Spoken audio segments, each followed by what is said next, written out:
You said we're gonna do something to your brain. Hello and welcome to Dead Air 14. This time we're talking about Lauren Boebert and her Mary Palmer and Five Ugly Daughters. Action, action, action. Russell Brandage, The Whale, and how terrific food is in England and America. Yeah. Go. Hello. Hi, Christina. How are you? I'm fine. How are you? Good. Good. Good. Kutcher, I've got first. Kutcher. Who's that? Ashton Kutcher. What was that face? Last week we talked a little bit about Ashton Kutcher. I used to think it was Aston Kutcher. It doesn't matter. Aston. That guy. Yeah. Yeah. And Mila Kunis. And Mila Kunis writing their character letters for Danny Masterson after he'd been convicted of all the things he was convicted of and public backlash. And we just thought it'd be fun to mention, in case you didn't know, while we were recording Dead Air last week, actually, after we'd got finished and opened up Twitter, they had released the most unapologetic apology video ever during that time. So that was an additional fascinating, fun little twist. In which Mila Kunis looks pretty pissed off. Looks very angry, as they clearly read prepared remarks, from PR. Did they read it off a teleprompter? Or I don't know. Memorize it? I mean, definitely, I learned from that short video that he's a better actor than she is. Yeah, I mean, I suppose. But, Or maybe he tried to look maybe he's just sad. I don't know. Maybe he's just a smoother operator and he doesn't... Maybe, yeah. Like, oh no, there's a PR disaster. Yeah, maybe. Yeah. So, yeah, and then, I guess, didn't you see that he'd stepped down from his anti-sex trafficking organization? He stepped down as the, I think, chair, and she also stepped down as an observing board member, I think. Yeah. Yeah. And he did kind of apologise to them, saying, he lessened the victims', I mean, not just testimony, it was proven. Yeah. Anyway, yeah, I just thought that... I thought that apology video... Probably I'll low-key remember it forever in the way I kind of remember Gal Gadot singing Imagine All the People. Yeah. Interesting connection. Since they did it in the same location outside their pool house or whatever as...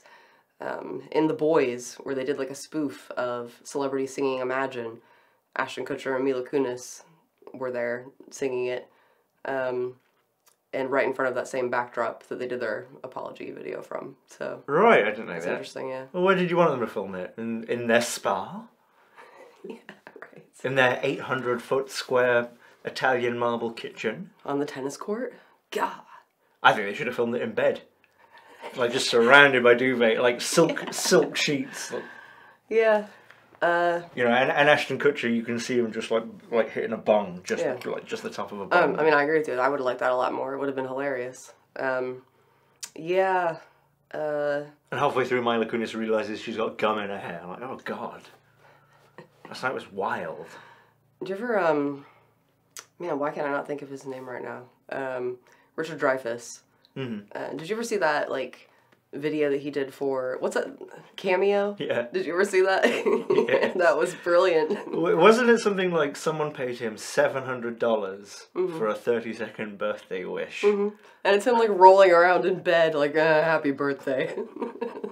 Oh, you see, that's not even the one I remember. The one I remember is Richard Dreyfuss doing the same thing, and he's unhitching his boat from his car, he's just got in. We're like, oh, I can film a video while I do this. Yeah. He doesn't stop for a second. Not? Yeah. Why not? I suppose so, but yeah. That's very funny.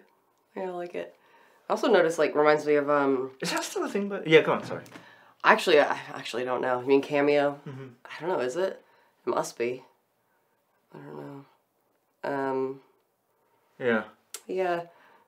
I also keep seeing, lately, a new meme, I guess, going around on Twitter. I have no idea where it's from, but I keep seeing it, whenever I pop into the cesspool, of, it'll be, for like auction for $10 million, Taylor Swift will come to your funeral and stand really far in the distance so that people will ask themselves, did they know each other? Stuff like that, you know. Yes, I mean... Steve Zahn, for $3,000, will patiently explain to you what movies you've seen him in. I don't know where this comes from, but like I keep seeing it. I'm like, what is this? It's got to be from something. When I first started YouTube and I sort of was considering like how to do Patreon, you know, and obviously I eventually decided like, oh, I won't do any rewards. I think that can get a bit iffy. One of my ideas for a reward was, and I was like, would people want this? Like, I'll do your voicemail message for you. Obviously I didn't do that. Yeah. But... yeah, I've never seen that. I mean, that's a unique idea, I think. Never seen that before. That's funny. Yeah, but it's... I mean, I don't think it's as bad as, like, directly shilling. Yeah. But... yeah, I know. I don't know, it feels a bit gross. Like, when you've got, like, Philip DeFranco, who's making ad revenue doing a video every day. And they've also got, like, $100 Patreon tiers to be in, like, a club. And, like, ads every 30 seconds built in. Yeah, and also the paid promotion as well. Yeah. Yeah. Which I know what you mean. suppose would bring us straight to Russell Brand then. Oh, yeah. Yeah. If you want, or do you have any... No, I mean, I really have nothing else to say about the Ashton Kutcher, Mila Kunis stuff. Just, if you haven't seen the apology video, it's worth it. It's short, just because it's hilarious how, especially her, how upset she looks to be doing this and thinks it's bullshit. And, you know, who knows what the reasons are for that, but... you know. Yeah, like, I'm not really interested in celebrity gossip or anything. No, I don't care. Yeah, I mean, that's not the reason to watch it. The reason to watch it is, you know, this could be like a dictionary example of how not to do a public apology. Yeah. Like, we wrote that for the judge. Yeah. You weren't supposed to see it, we thought, so... yeah. We wrote that for the judge, like... Danny Masterson did all that. Yeah. But, you know, he was a good person to me. Yeah. A snorting, farting dog. Is that your stomach growling? Yeah. Yeah, alright. Ooh. Anywho, yep, also going around... yes, Russell Brand. I guess, when did you first see it? Yesterday? Did they?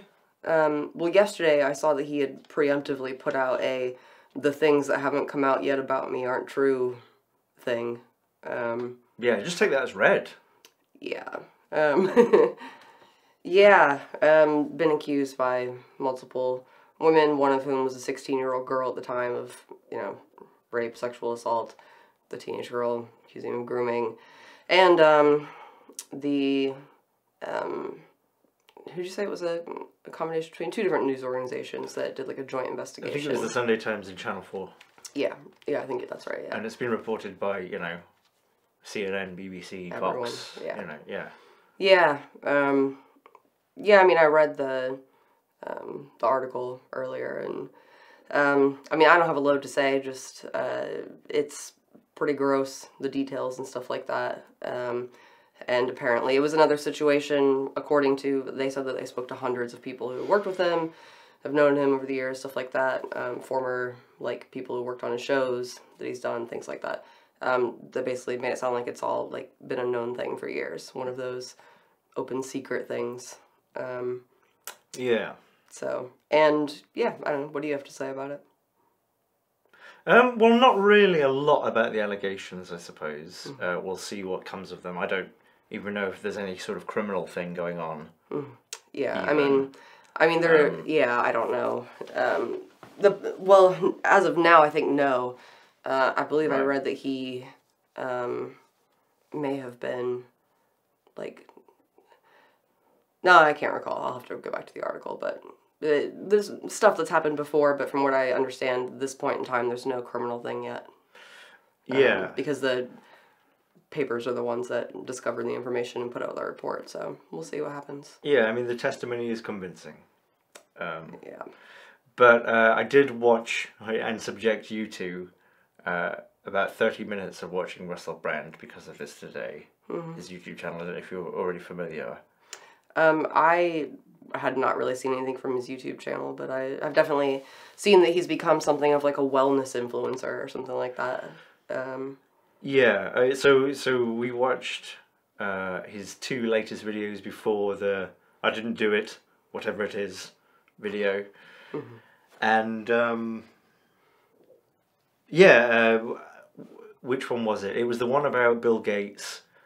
Bill Gates is funding a laboratory that is trying to grow food artificially, like grow fruit, you know, like starting off in Petri dishes. Yeah. And things like that. And Russell Brand's going on about how this is like anti-nature and all about control, because then Bill Gates can control the world food. Because obviously, you know, them trying to grow a blueberry in a Petri dish, that means we're like 2-3 months away from Bill Gates controlling all of the world's food. But then he like stops whilst he's saying all this, and like directly to the camera shills a product for like removing blemishes on your skin. Yeah. While saying like he's like what was he saying, like to the effect of, what do you think would happen if we called Monsanto and asked them to sponsor us? They would say no, because they don't like the kind of stuff that we're doing, but here's somebody that did sponsor us, so we're gonna say it's great. Buy this chemical shit to put on your skin and make your skin lighter. Very weird, you know, but also I guess not weird at all, you know. His other one, the more recent one, the more previous one, it's a complicated sentence I just like made out of mouth there. The previous one, he's going on about, like vax shit and all this, and then like the top comment pinned by him is, go to www.stickers.com for your free stickers. Stickers! Yeah. What the who buys stickers? Yeah. Parents in line at the grocery store when their children ask for them. But from Russell Brand. Probably not from Russell Brand, I would think. I mean... Yeah, no, I'm not saying like stickers shouldn't be sold or anything. Like, yeah, you're in line at the grocery store, oh, there's a sticker book for the kiddie. Yeah, but like, you know what? I've done my research and I found that these people are the best people online to get my stickers in bulk. Yeah. I don't know. Buy stuff. Buy.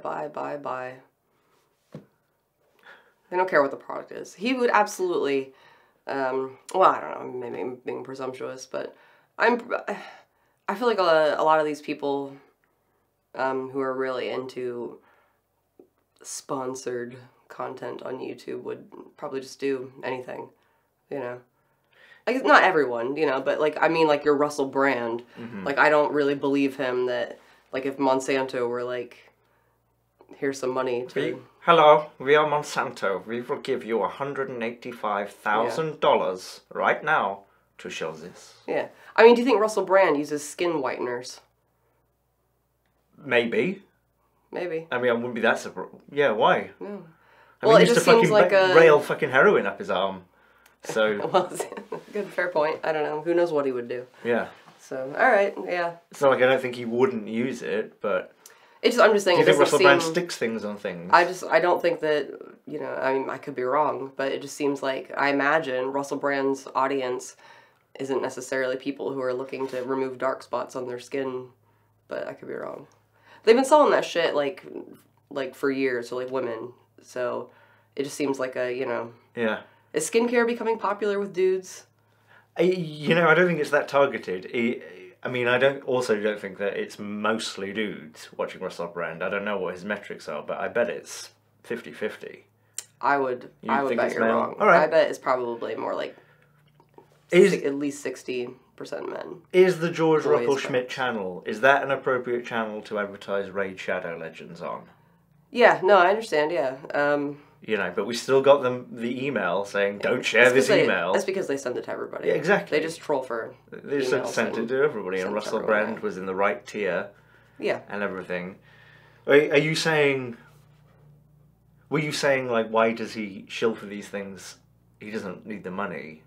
Well, I if mean, he's all about the message, why does he need to do that? that's kind of is a question that I have. Yeah, if the stuff that he's talking about is so important, why is he trying to sell? Especially saying like, you know, they want to control the food supply, blah blah blah. This stuff is against nature. Use this, you know, possibly carcinogenic stuff and put it on your face. Doesn't seem very on brand, I guess. I would think. Yeah. Yeah. Sure. I don't know. Could be wrong. But I guess actually, maybe not. I mean, if he has become some kind of like wellness influencer, you know, shill for products, then I guess it makes perfect sense. Yeah, I mean, I'm not surprised exactly, but you'd think that the problem really would be with what he's doing. Like, I'm, you know, against the mainstream media. They're after me.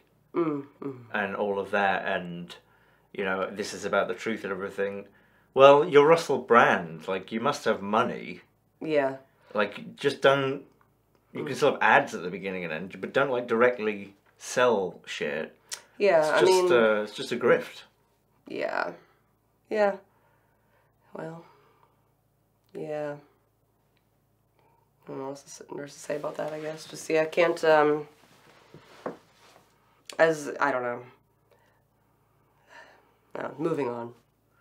Yeah, I mean, it's amazing how acceptable that is now, right? Yeah, I On mean, I YouTube guess a lot of channels. people don't care or notice anymore. It's quite- Personally, every time I see, like, I'm watching, like, a YouTube video and somebody's like, buy Manscaped. I'm like, ugh, God, Maybe just keep watching. stop. Yeah, I suppose so. Really, we don't watch that much YouTube. You know who you never see doing that shit? Me. Stephanie. Yeah, right? Yeah. Big ass Patreon, though. Yeah, I'm sure that makes a big difference, yeah. You know.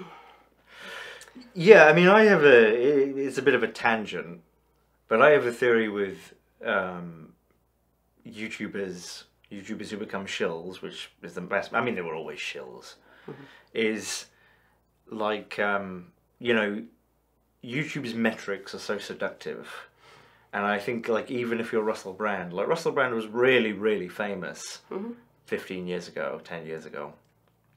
But, like, what are the metrics you measure that by? Like, well, my last film did this at the box office. Is that the most important? Or, like, well, it didn't do that well, but there was a huge-ass poster and people said it was brilliant. But now you can sort of measure your success like, well, actually, you know, I have, on average, exactly 285,902 people watching me every day, or whatever. Between the ages of, Yeah. you know, 18 and 35 and... And I think that they get into that, and then they get to a point where, like, their YouTube, their future YouTube is secure. Like, they could fuck off for a year and come back, and people will still watch them. Like, oh, you're back. Yeah. And, you know, then obviously nothing can grow forever. So once they reach that point of nothing can grow forever, you know, I'm stuck at 300,000. Oh God, that's so small. Even though that was massive when they were starting, it gets into, well, now the metric to measure myself with is money. Yeah, I get what you're saying. I think. Yeah. Yeah, I mean, I guess I would also say that I have way more understanding for, like, people with quite small channels who, you know, if they want to do, like, a sponsorship or something, like, whatever, that's your business. I know you got to make a living. Yeah. You know what I mean? But fuck y'all. Because ad revenue is awful, oftentimes. Yeah, but I just, you know, I couldn't do it myself. I mean, if I could do YouTube without having any ads at the front or back, I would do that. Absolutely. Just get rid of them. Yeah. I know what you mean. So, but, yeah. you know, everybody's got to find their right balance and just, I guess. But, yeah, I can't imagine, you know, in some of the kinds of videos that we're doing, like, transferring, like, talking about, like, I don't know, consumerism or something in, like, a video, and then, like, in a quick pause, though, buy this, you know? Or even a quick pause for an ad. Yeah. For someone else's ad. Yeah, so, yep. That's why we don't do mid-rolls. Plus, that's just obnoxious. You can't control what the volume is of commercials. So you'll be watching something and then someone's screaming at you all of a sudden. You know, it's just more disruptive when they're in the middle, I find. Support us on Patreon. Support us on Patreon, if you will. What would it... I mean, we can skip this if you want, but what would it take on Patreon to get to a point where you would just be like, let's get rid of ads? For us? Yeah. That's a good question. Because I also wonder if that would hurt us in the algorithm. Not having ads, yeah. I'm not sure Choosing how not to have ads. Yeah, I wonder. I don't know what the impact would be on that. I mean, yeah, you've got other options too. You could always choose like just skippable ads, no unskippable ads. Although I think they might be changing some of that soon. They're supposed to be simplifying their advertising options, but I haven't read the email yet. We'll see. Oh, good. I think I skimmed it and it didn't look like it'll affect us. It's more to do with stuff that we don't do anyway. So, yeah, what would it take? I don't know. I'm quite an unreasonable person in real life, and one of my things with YouTube is YouTube. This is my livelihood. Stop sending me emails asking me to treat it like a livelihood, like a business. Stop sending me these emails about let me just do it. Yeah, right. I'll just fucking do what I want. Yeah. I mean, they have introduced on the Creator app some new kind of like experimental tools that are kind of interesting. Don't care. Does it help me make a video better? Nah. Probably not. No. But I like looking at analytics. It's fun. Yeah, well... so not that it has any impact, but... So what's your... I'm not sure. I'd have to think about that. Like, no ad revenue at all. Tony, $20,000 a month if we were Tony Boss. My cocaine bill was $8,000, $9,000, $10,000 a month. Paying to rent. One was 8, one was 5. That was... Let's watch that again soon. That was so good. Screwball. Screwball. It's really good. Hilarious. I'm not sure. I mean, you know, 0 ad revenue. And if it were consistent, I mean,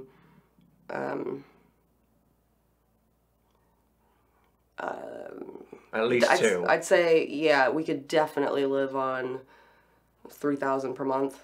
Yeah. Oh, yeah. Total. Oh, in the money there. Yeah, no, I mean, I'd be pretty happy with that. Buying stickers.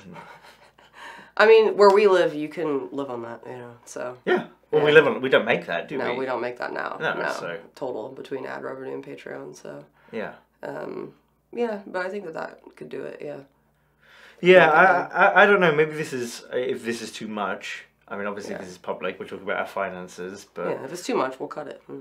Well, no, I'm not saying we'll cut it, just for you, because I've always felt kind of open about finances and stuff. Mm-hmm.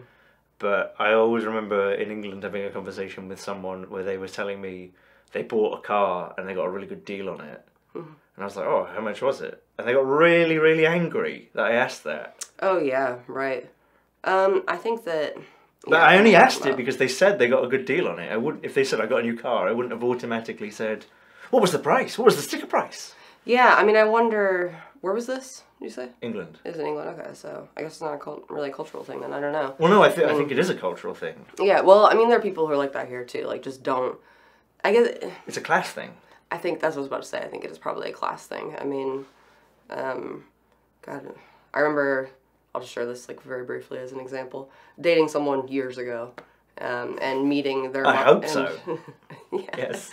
And meeting their mother, who complimented me on my sweater I was wearing, and I was like, "Oh, thank you! I got a really good deal on it. It was only like X amount of money at this like discount place." And she looked at me funny, and then I was told afterwards that I should not be talking about how I get deals on things because it doesn't look nice.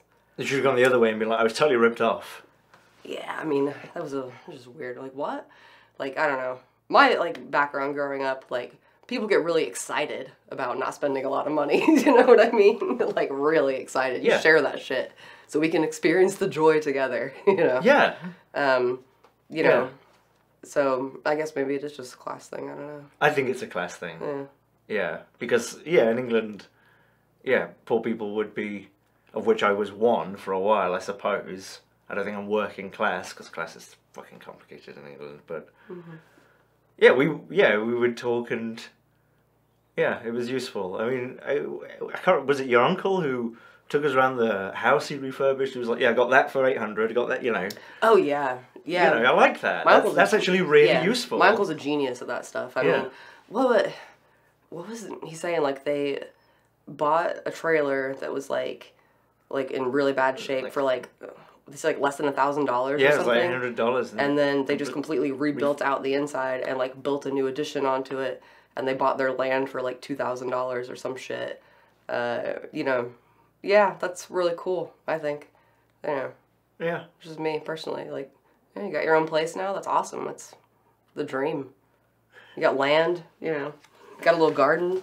Yeah. That sounds great. Oh, well, that does take us to food and homesteading. It does take us to that, I suppose. But we've also got to talk about Lauren Boebert giving a man an over-the-pants handy. Yeah. And Mr. Handy. Yeah, I'm giving her some... You wouldn't like a handy from a basketball Mr. Handy. tricks. Are you saying that wasn't... The groping didn't look great? It did not look very pleasurable, just to me. I don't know. No, if anything, media's told me it's start at the nipples. Oh, okay. Yeah. Well, that explains it. Like you're turning up the volume and lowering down the bass. Mm-hmm. Yeah, right. Really tinny. Yeah, it didn't look that sexy, did it? No. I mean, I don't really know what to say about that. Just, you know, I get the feeling that they were drunk, and I don't know, the initial stuff was that they were being disruptive, that she may have been thrown out for vaping, which she denied doing, and then there are pictures of like a big vape cloud coming out of her mouth in the theater. Which everyone behind her can see coming out of her, I mean... Yeah, I mean, have you been in a theater? Yes. You know? Shining a light right above your heads. Yeah. Was it a theatre or was it a play? It was a play, I believe. Of Beetlejuice. Beetlejuice, yeah. It was a 10 and up show. Oh, right, yeah, right. There was a kid behind her. Yeah, there was a kid in the row behind her, right, yeah. Yeah, but yeah, I don't really know what to say. Just, you know, family values, I guess. You know, gay people are groomers. But this is fine. And the dude she was with owns a bar that's hosted drag shows in the past. Yeah, he's a Democrat, though. Owns a cocktail bar, yeah. I mean, that's pretty much the extent of what I read about it. It was just kind of, you know, shook my head. I mean, when I at first, like, saw people tweeting about it and stuff, I was like, all right, whatever. And then when I saw that there was, like, video clip of the security footage, I was like, oh, well, let me just watch for myself. Maybe people are kind of, like, you know, making, you know, assumptions or, like, who knows. And then it was like, oh, no. It was, okay. That's exactly what it was described as, so, all right. Interesting. You know, I don't know. Anything else to say about that? I really don't have anything. It was like watching two robots with like no concept of love or lust, and like ordering them like, right, go on then, start making out.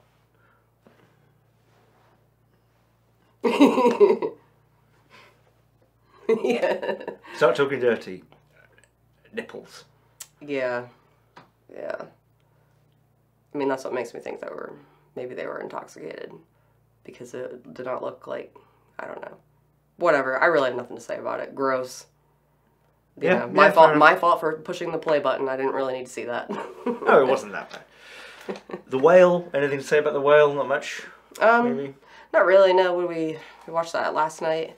Brendan Fraser was very good. Glad to see him back. Brendan Fraser plays a very morbidly obese fat man. What? I'm laughing at a very morbidly obese fat man. Yeah, a very morbidly obese man. Yeah. Well, you can be morbidly obese without being fat, right? Yeah, without being that fat. In terms of, well, you can have like metabolic syndrome and have like buildup of visceral fat underneath your, and within the internal organs that gives you basically the same diseases that obese people have, and up to 40% of the population may have that condition. So. Visceral fat. Having the precursors to metabolic syndrome, yeah. That's for another time. Another joke for another time, Freilam. What were we talking about? With Whale. Oh, yeah. Mm-hmm. Yeah, he plays a very obese man. Who is on the edge of dying from obesity. And seems to have kind of given up on, you know, everything. And it takes place over a short period of time where he reconnects with his teenage daughter and we find out what's led him here. And it's, you know, a very, well, I was going to say melodramatic, but that kind of sounds negative. It's a melodrama, but a good one. Yeah, it's a pretty straight drama. Yeah. And family drama kind of thing. Yeah, I didn't, like, I liked the film. It didn't blow me away. I thought he was really good. I thought the teenage girl was really good. Yeah, me too. Very good. I mean, I'm guessing she's like 25, but right, it yes. worked. You know, But she was whatever, very good. Yeah, she was very good. Very convincing. And that's kind of it. That's all I really have to say. Yeah, it was a bit, toward the end, a bit too much for me. I liked it as well. I pretty much agree with everything you said. It was like, there were just some bits, like, toward the end especially, where things are kind of coming to a head with, like, the drama and all, you know, as his conditions kind of worsening and, you know, trying to connect with his daughter, and it was just, I thought he was great, he was excellent, she was great too, I mean, everybody was good in it, but it kind of, like, pushed, it was a little bit too melodramatic for me toward the end, but I still liked it, so. Have you ever read Moby Dick? I have not, actually, no. I read like 2/3 of it. Yeah. And then I think I remember finding it again and being like, oh yeah, I was reading this like 2 years ago. Yeah. Yeah, it was alright. Yeah. I mean, I've, you know, read like parts of it and stuff, but no, I've never read the entire It's a, you know, it's a good story, but for me it's, you know, inevitably it's of a different time, and I don't know, but I'd say that if Herman Melville was around now, he'd have written it like 300 pages less. Right. It's a bit long. Yeah. I mean, I was kind of wondering if, because the whole Moby Dick thing comes back into it a couple of times.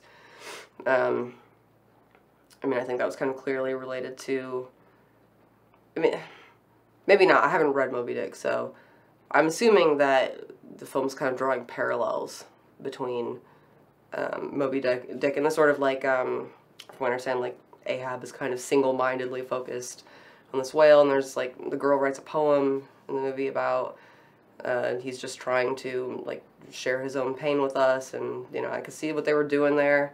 I don't know if it really was that impactful to me, but maybe it would be if I'd read the book. I don't know.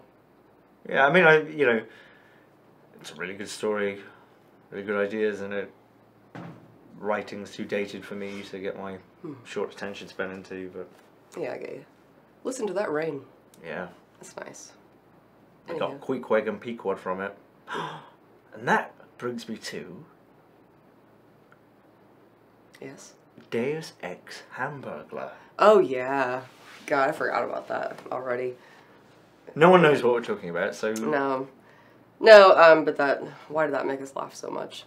Just a dumb, like thing on Twitter. Somebody wrote a fake headline on Twitter that's like...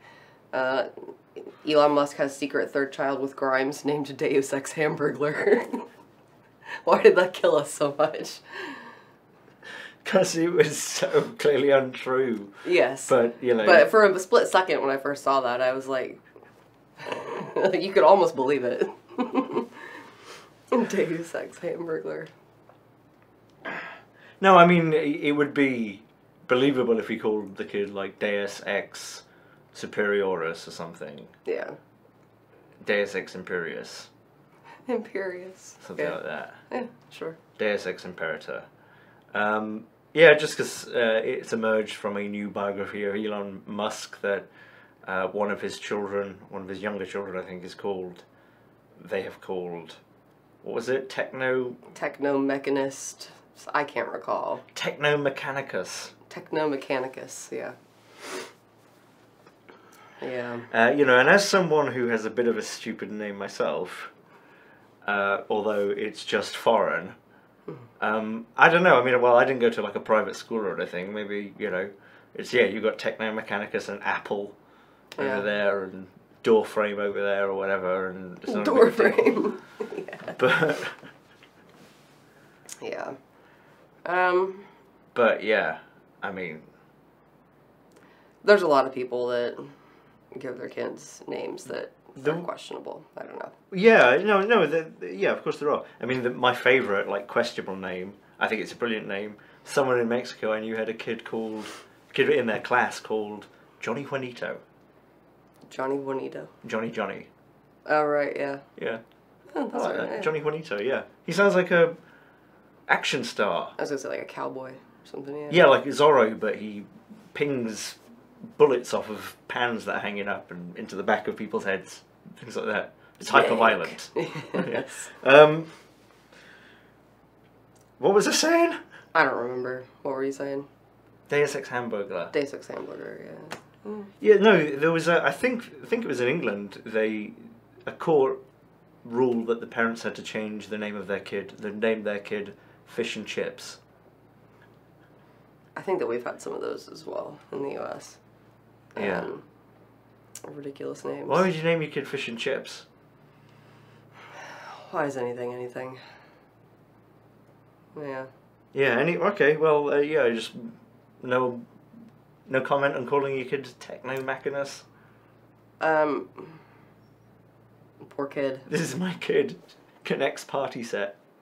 I mean, that's not as bad as one that I saw that was like whip power, like white power spelled out like differently. Like if you said white power through a sneeze. Like they spelled it in a weird way, but like phonetically you could tell it's meant to be white power. Yeah. Isn't that nice? No, I mean, people, I don't know. People, man. Yeah. I don't know. Food and homesteading. Yeah. This would be our main topic, I guess. No, I'm done. Episode. No. Yeah. Yeah. I mean, I don't know how much there is to say, but you brought it up, so... Okay. What do you want to talk about? You were talking about noticing what food in America is like when you came here. Yeah. Well, yeah. When I first came here, I noticed that the food was shit. Mm-hmm. But it's shit in Britain too. Mm-hmm. What did you want? Wasn't it something like I said? It was really sweet. Like the bread was really sweet. Yeah, I remember probably like the first year of our relationship. You were always talking about like, why is all of the bread so sweet here? Like, why does everything taste like a donut almost? You know. And I started kind of looking into that a bit. It's like, oh, that's interesting. You know, I wonder if I've just never noticed as much. But yeah, no, I mean, processed breads are loaded with sugar. Yeah. Here, and I think a lot of people just like taste it as normal. You know? Well, yeah. And yeah, if you don't eat a lot of sugar, you start to notice more for sure. Yeah, I mean that didn't surprise me. You know, and junk food is junk food in Britain too. You know, and you can get good food here. But what surprised me most about my food experiences in America was how expensive food is. And I guess probably Britain has caught up with that from what I've heard. But I remember, you know, being a student where I would buy all my own groceries and I could get a loaf of bread for £1. Yeah. And things like that. I mean, I wasn't eating steaks or anything, but... Yeah. I mean, I'm trying to think of, since I'm the one that does the grocery shopping, Yeah. Like, you can get, at least, like, where I go, you can get white bread, you know, like, gross white bread for, Bimbo like, bread. $2. I don't buy that, because you may as well be eating nothing. Whole wheat bread, the one that I get, is, like, $2.79 for a loaf. And that's, like, the cheapest one that they have. So, I don't know, I mean, maybe it's really caught up, you know, over there. I guess you haven't been in England in like what? I don't think I've been since Brexit. Yeah. It's been, let me think. Maybe just after Brexit, I can't remember. We met about 6 years ago this month. So, the last time, and then you went to England briefly, so I guess about a little under 6 years since you've been there. Yeah. Yeah. So, yeah, I mean, maybe it's exactly the same now, but, Yeah, no, yeah. I I definitely went to Britain after the Brexit vote, but yeah.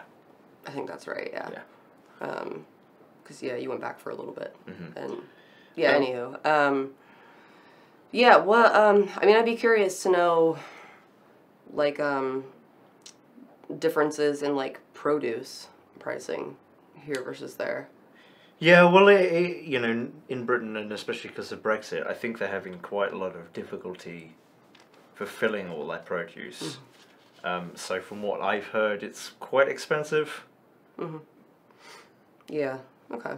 Yeah, I'm curious. I mean, I don't know. I definitely, when we get the chance for me to go over with you, would love to go into a grocery store and just kind of look around out of curiosity. So I shall take you into Tesco's. Okay. I'll take you into the Netto. Yeah. Yeah, I mean, it's yeah. Well, let me ask you this. I mean, maybe you don't know. Again, you haven't been there in a long time. Like, you've been in the grocery store here a few times. Mm-hmm.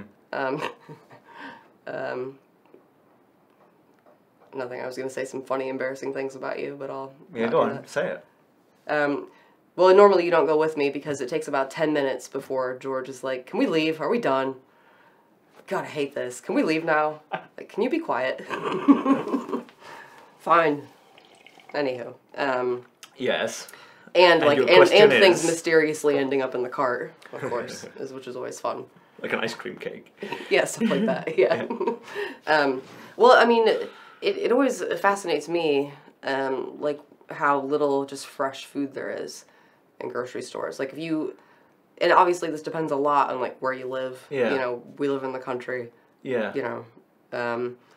But, like, the produce section, there's, like, 15 fruits and vegetables to choose from, maximum. And then you go down the middle aisles, and there's, like, 80 different types of cereal. You know what I mean? Yeah, I'd say it's similar. Similar? Yeah, Okay. I'd say interesting, yeah. Yeah, it's pretty similar. Yeah. Yeah, okay. Yeah. Yeah. What's your impression of English food or British food? And is there a difference between English food and British food? I mean, yes. I guess, probably. Yeah. I mean, my experience with eating it is pretty limited.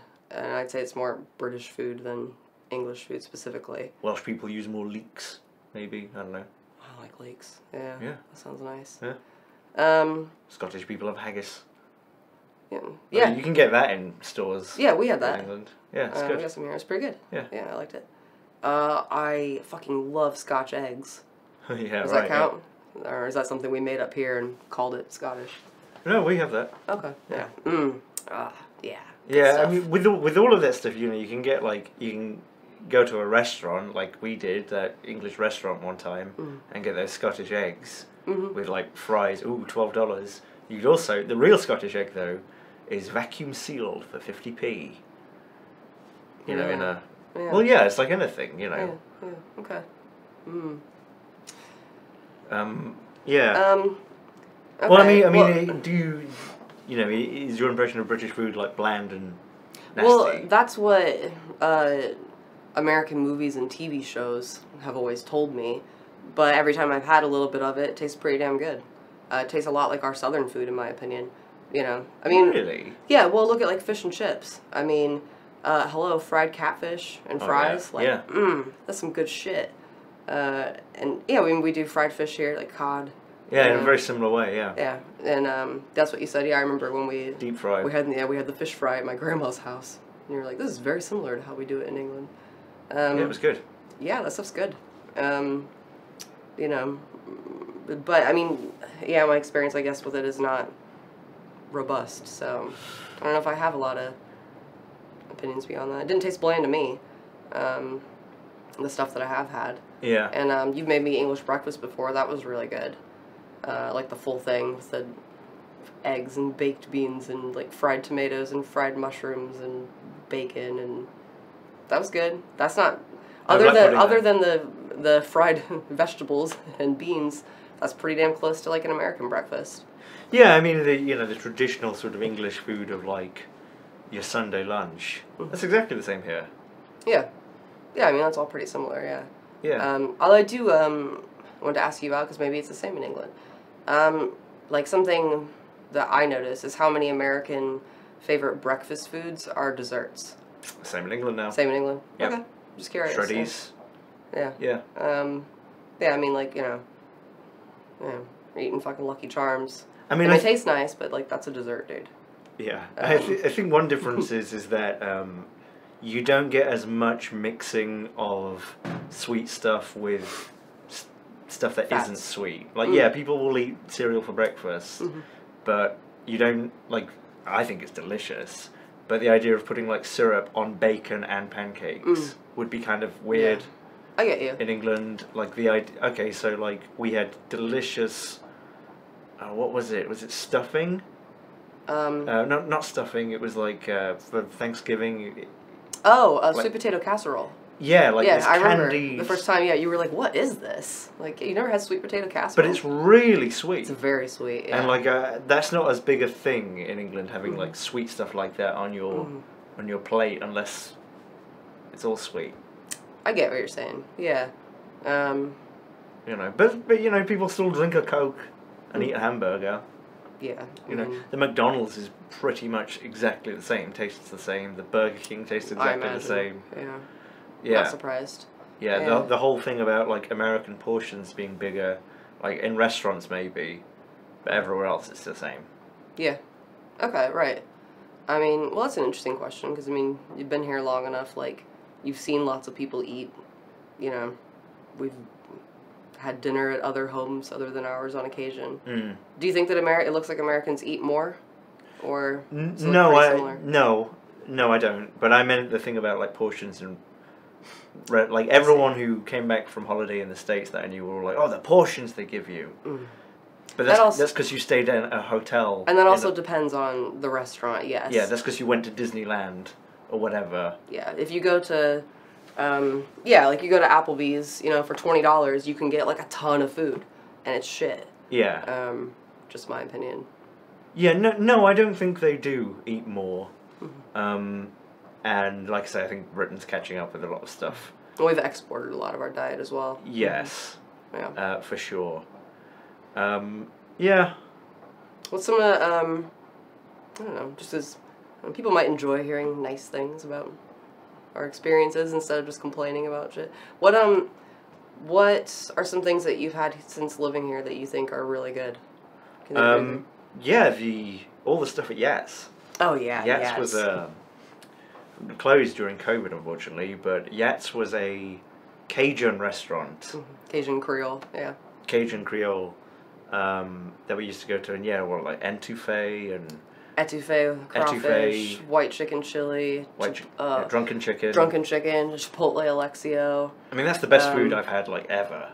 Yeah, I remember when we were making the film and Damien was down and we took him down once and that was fun. Because if you go in, they'll let you like sample. It's all like stuff they make in like a big pot and like here's a little cup, you can try some. And yeah, that warmed my heart because Damien Tracy's like, oh, that's banging. That made me happy. And didn't you say that after that, all he wanted was Yats when I wasn't there? Yeah, it was really good.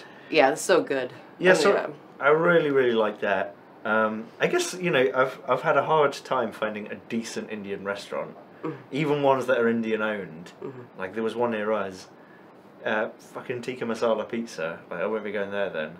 Yeah. I think that was like an Indian like fusion type thing or some shit. Yeah, which and maybe it's because my palate is actually, you know, the Indian food I want is British Indian. I went to India in like 2008, but I went on like a $20 a day budget. So I was eating like street food and just normal places that Indians would eat, and the food wasn't very good because it was, you know, like poor people food. You know, I'm sure if I'd gone to a restaurant or something, I don't mean that in a condescending way. I know what you mean. Yeah. I mean, if I'd gone to a restaurant, I'm sure it would have been delicious. But the best Indian food I've had has been like in like Harrow or something, you know, in Britain and in Sheffield as well. There was a really good one. And I can't find that here because I think even authentic Indian, I think they kind of change it a bit for what they think the American palate is. Yeah, I've heard that as well, that they do that, so... Yeah, I mean, I would like to find some recipes and, like, make some fresh Indian stuff, like, try to. But, like, because I'm not as familiar with that food, I don't know, like, what authentic is, you know what I mean? Like, I can't trust, you know, whether, like, a recipe is gonna really be authentic or not, but it's something I might like to play around with. Nothing, I was just gonna say, I think I got, naan bread down. Yeah, it's pretty good. I mean, it's not exact, but it's very, very nice. Tikka masala, everyone talks about, is I think a Scottish invention. I think it was even voted by British people to be like the best British food. But tikka masala is like the vanilla of curry. Yeah. Like, it's good, Yeah. especially if you get like a, you know, fresh, delicious one, fresh cream and stuff. But, the curries you can have, I mean, Vindaloo, Madras, Boona, Dansek. I have Vindaloo with you. Well, you know, like stuff you could buy here, but it was good. Yeah, blew and my blew my mouth out in a great way, you know. Really? You see, Yeah. that's like a number 1 on a scale of 5. Yeah, right. Yeah. Okay. Yeah, I mean, tikka masala is like, the only thing you can get weaker than that is korma, which is also delicious. You know, it doesn't have to be about blowing your mouth out. Yeah. But there's something about a, oh man, I can't even remember the name of it. A Puti. Oh, I can't remember. It's very hot, but it's also like made with lemon, and it's like very sour. That sounds nice. So good. Okay. Yeah. Yeah. Well, definitely, when we make it to England at some point, you know, I can at least try Indian food there. Yeah. Yeah. Yeah, so I'm okay with spices. I can handle a vindaloo, which is like the spiciest one, sometimes. But you go to different places, and different places have, you know, different standards. When it was in India, some people would, you know, like on a train or something, people would be like, oh, do you want to try this food? And I'd be like, yeah, I'd love to. And they'd always say, it's really hot, be careful. And then, it, you know, because they don't know, you know. Yeah, I get you. I understand. They think that all Westerners are going to have their heads blown off. Yeah, well, they've never met rednecks. Or, you know, yeah. I mean, everyone, I swear, like, everybody I know in my family is like... Like putting Tabasco sauce in their eyes. Kind of, yeah. Yeah. It's good. But, yeah, I was going to say, I remember the hottest curry I ever had. There's a chain of really cheap bars called Weatherspoons in Britain. The Spoons! Used to go there all the time. They would open at like, open at 7 a.m. and start serving drinks at 7 a.m. So you'd see people going in like, I'm in a suit and I have a job and I'm just going to go for a quick breakfast. I missed my breakfast, I'm going to go for a quick breakfast. Eating next to someone who'd like clearly been up all night. Like, I come here because I've got just enough money where I can afford to drink outside. Yeah, You know, this is the cheapest place. If it wasn't this, it'd be a bottle of vodka. But they gave me a vindaloo there once, and it was like hotter than the fucking sun. Yeah. Yeah, I couldn't eat it. It was impressive. Yeah, right. Yeah. Okay, cool. I've been to Indian restaurants and eaten curry, and it wasn't like that. It was... Okay. Yeah. Yeah. Anyway, just saying. That sounds fun, yeah. Anyway, sorry, I didn't mean to hijack it and go on about, I love curry. No, not at all. But I love Cajun food. It's Yeah. very good. Yeah. Yeah, I mean, I have to try some more of that, because, yeah, I mean, Cajun food is pretty tits, as far as American good food goes. You're not a real big fan of Tex-Mex, are you? No. Yeah. No. Yeah. Having lived in Mexico. Yeah. Shove it. That's interesting. Huh? Shove it. I mean, I still like Tex-Mex. It's good. Yeah. You know, it's just more like Southwestern food. I mean, I like versus, chili. You know. Yeah. I mean, I like chili. Yeah. I don't know, what else have you had that's, like, good? Well, you know, some of the burgers are good and the steaks are good, but... Yeah. Yeah. I get you. I mean, I guess there's so much, like, there's so much geographic variety here that, like, there are probably certain things that you'll really want to eat, like, regionally for the best experience. Like, if you want good salmon, like, you're not going to get it in Indiana or Kentucky. You know what I mean? Like, the Pacific Northwest is going to have, like, the best salmon. Yeah. If you want lobster, go to Maine. Do you know what I mean? Yeah. There's certain things that some regions do, like, really well. And, yeah, I mean, Cajun Creole, the South does really well, you know. And, I mean, a lot of Southern food, I think, is good. It can be heavy, but it's good. I think one thing that surprised me about the US was how much, you know, real blue cheese they make.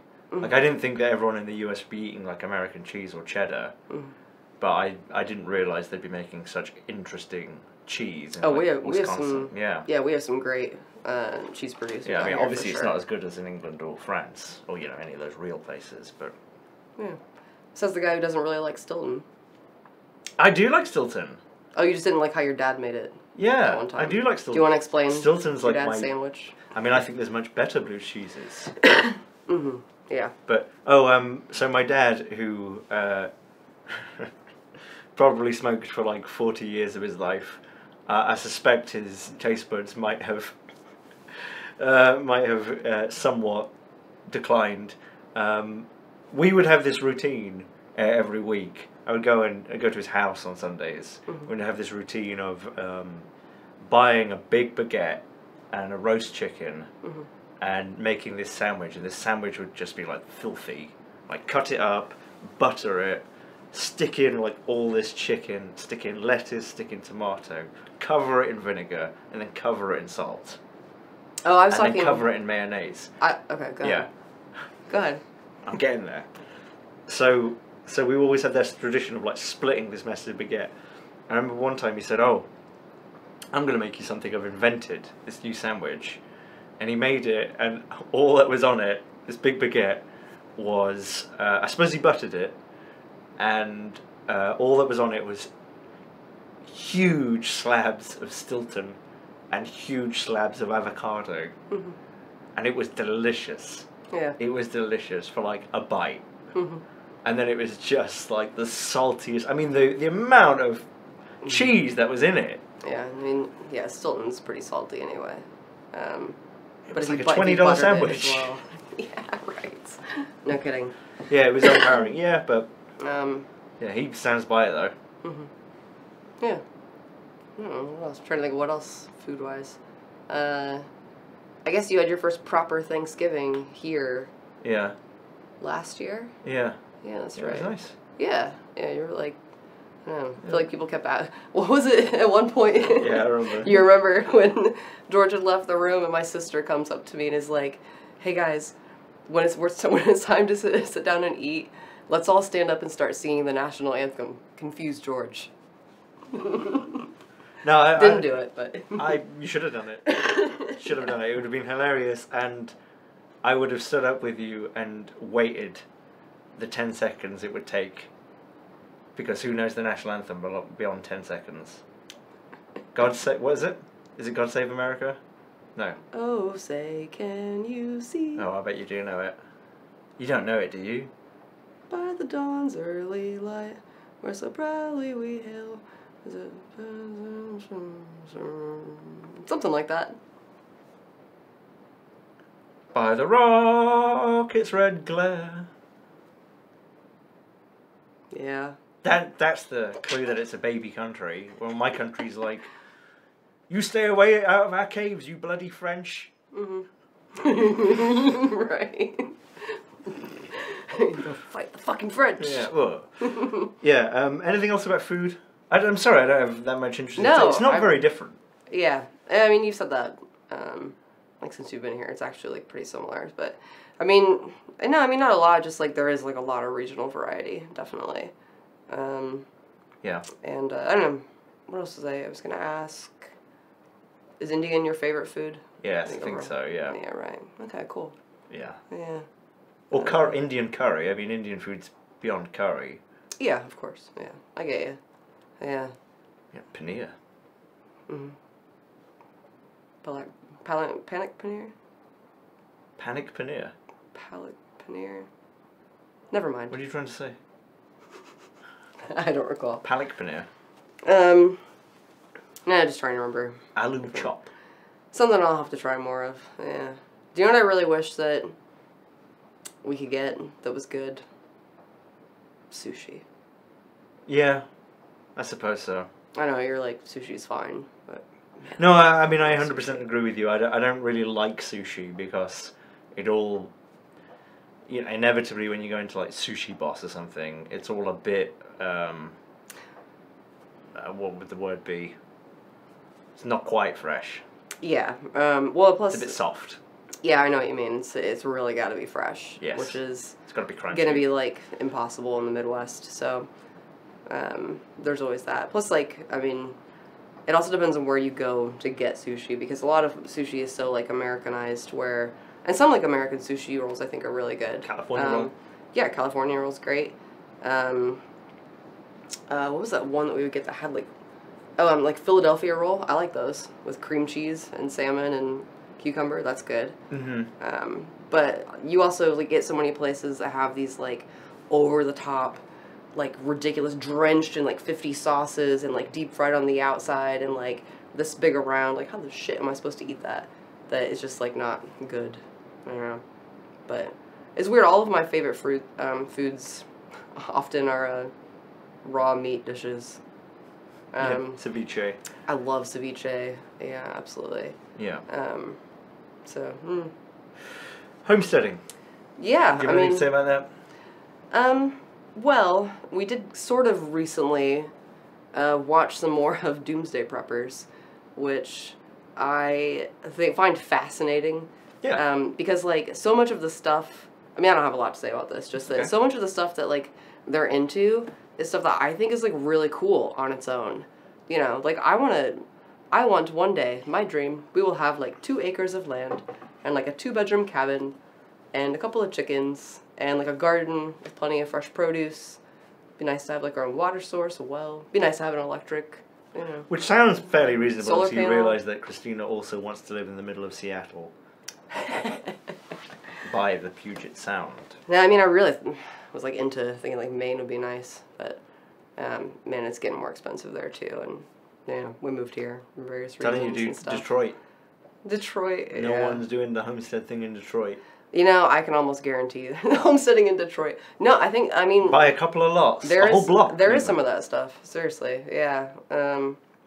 But the point just being like, so much of that stuff I think is cool. Like, yeah, I'd like to not have to give all of our money to some rich fuck that lives somewhere else. Like, be more self-sufficient and... What are you talking about? You know, I'm talking about... Just shush and I'll talk about it. Damn.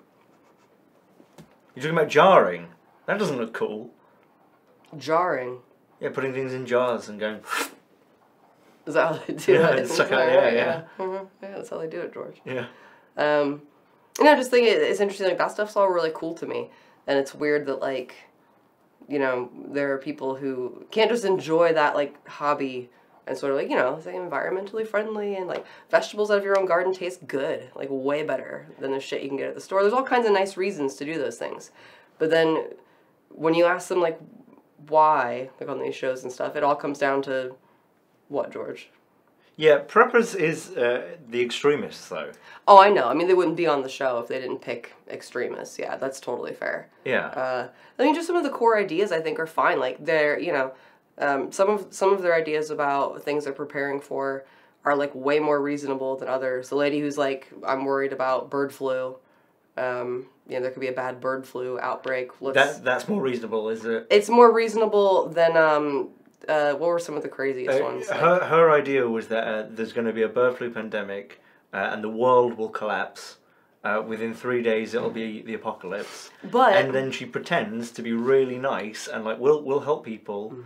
And then they say to her at the end, you need more security. You don't have a barricade or something like that. And she goes, well, we'll just shoot them. And that's what it all is. It's all about... Oh, I know. I just said more reasonable in terms of like... The government want to control us. Yeah, the government is going to come attack us at our house after the economy collapses, and we're going to escape them by driving a boat down the river and blowing up explosives that we've planted in the river along the way in advance, because that'll defeat fucking Chinook helicopters and shit. Sorry, I'm like spitting now. Idiots. That same guy is speeding to a concrete dome that can outlast a 50-inch round. Yeah, 50 caliber round. A 50 caliber, I mean a 50-inch round. Ooh. A 50 caliber round, which is like, well, good, the government doesn't have anything bigger than that. Yeah. But also, okay, it can survive one of those. Can it survive 2? Yeah. Can it survive 100? Yeah. And yeah, I guess like what you're gonna have a siege with the army outside while you're in your little dome, just living forever on canned beans and water, and you know they'll never come in or anything, and I don't know, just like, yeah, crazy people, and that's totally fair. They wouldn't be on the show if they weren't crazy. That's the reason to have them on, is to have like extreme examples of some of this. But I mean, some of the stuff's so bizarre. Like, we'll build like a tower on top of our house. You were going to say that one. How do you know I was going to say that one? Because there's so much effort that goes into it, and like so much like almost minutia the guy puts into. Like, I have to make the walls, like, exactly this high, full of, like, sandbags and things. But he's building this bunker on top of his previous existing house. Yeah. Like, With all it would a support take... that clearly cannot support that. Yeah, all it would take... It wouldn't even take a 50.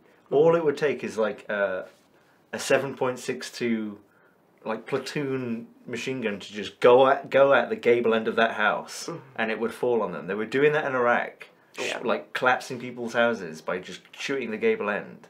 Like, you can chew that shit up, and... Yeah. Well, as we, have said before...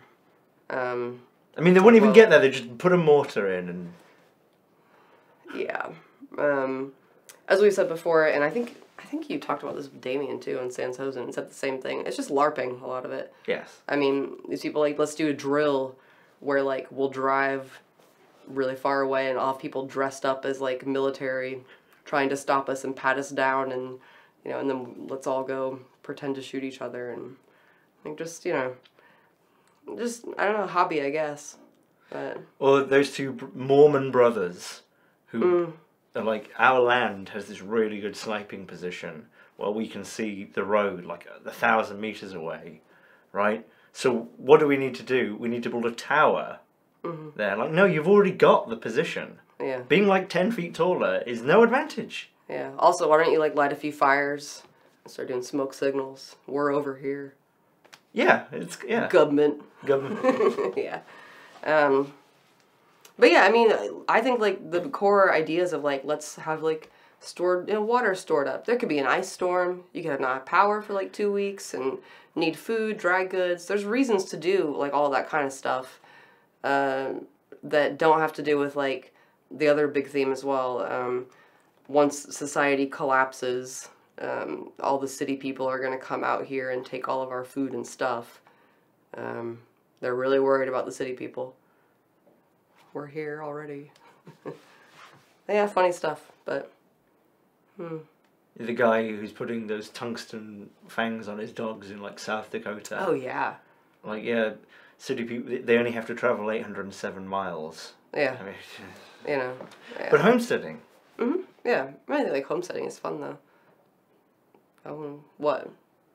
Okay, you said you weren't going to talk much about preppers, but... No, I mean, just the main thing I wanted to talk about was the, I think, like, the core of, like, a lot of what preppers doing is, like, a lot of them are homesteading. But, like, with this additional conspiracy theory stuff, like, on top of it. But a lot of that's just homesteading. Homesteaders do, like, like, have a big garden full of berries and then make your own jam and, like, store it up. And that's what you want. I think that sounds fun. Yeah, I would enjoy that stuff. Yeah, not too difficult, though. I'm not talking about getting cows or anything. Like, fuck all that noise. Or even, like, pigs or anything. Just, be nice to have a bigger garden, though. We did get a lot of tomatoes this year out of ours, which was nice. Yeah. But... And 1 cucumber. No, we had, like, 5 cucumbers before. It looked like it died, and now that it's, like, gonna be winter in a couple of months, it's like, oh, wait, let's grow some more cucumbers now. What are you doing, plant? And, loads of banana peppers. Yeah. I like that idea. Yeah. Of homesteading too, and I guess kind of that appeals to me, and I guess what appeals to me is generating my own electricity to subsidize or get rid of my need for power. Yeah. But like having looked into it a bit, like that is a big investment to get enough. It can be, yeah. But if you started doing it a little bit over time, it could add up. So, but yeah, I know what you mean. It is still. Well, I mean, for us, it's definitely, like, prohibitively expensive at the moment, but, I'm talking about dreams, Yeah. We can get there. Yeah. Fairly reasonable. We just want, like, a hovel in the woods. Yeah, I mean, really, honestly. Yeah. Like a hovel in the woods. Yeah. Electricity, internet. It's kind of what we have. 1 cell phone is fine. If you weren't around, I would live like Radagast. I know you would. Yeah. I know, you tell me all the time. If it weren't for you, I would be, like, living in a cave, arm wrestling a grizzly bear. I wouldn't be arm wrestling it, I'd be cowering from it. I think this is the cave.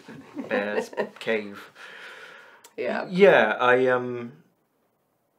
Yeah, no, I get you. I mean, you're just a hermit, that's why you're cool with it. But... Yeah.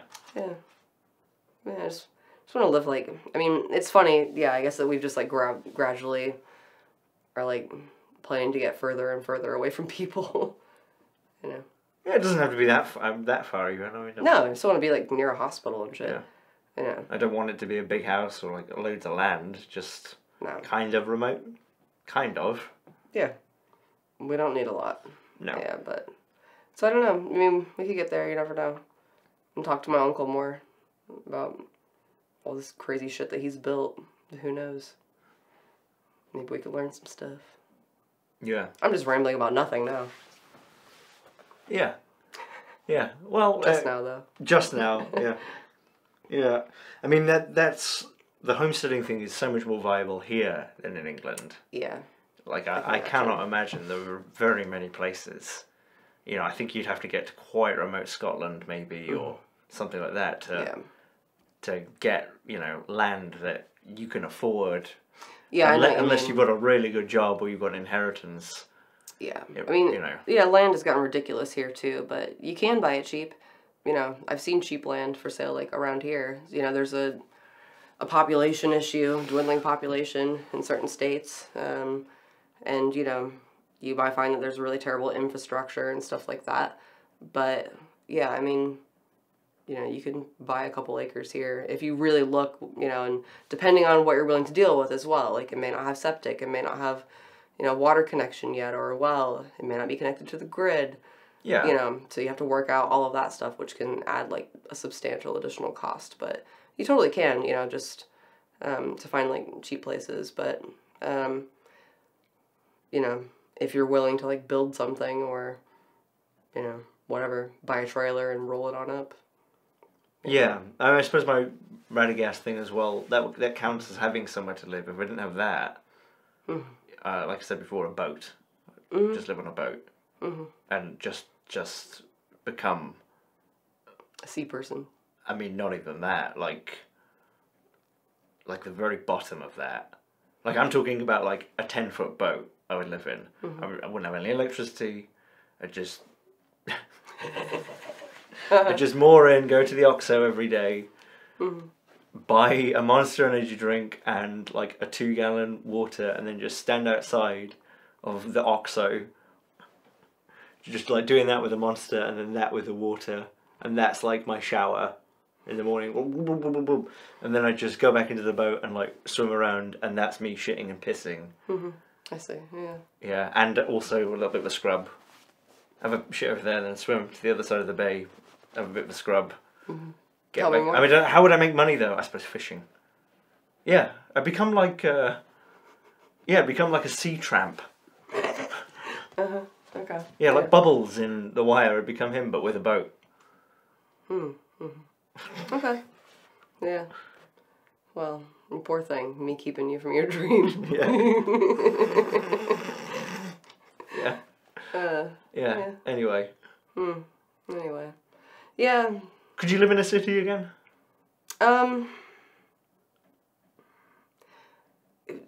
Yeah, if it were, I mean, the problem is that,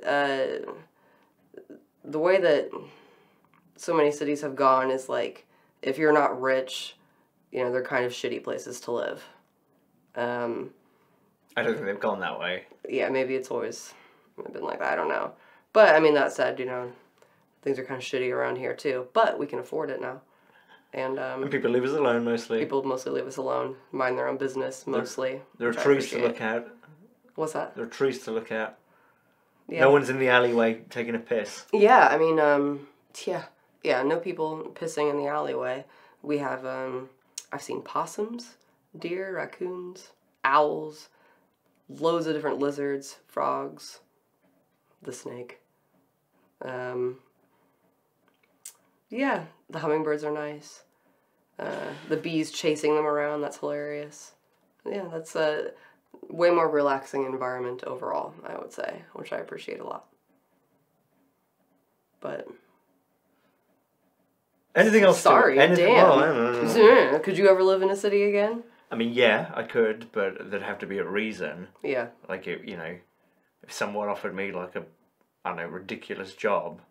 Like, they got my name wrong and they want to employ me for like $500,000 a year They got working my for, name wrong.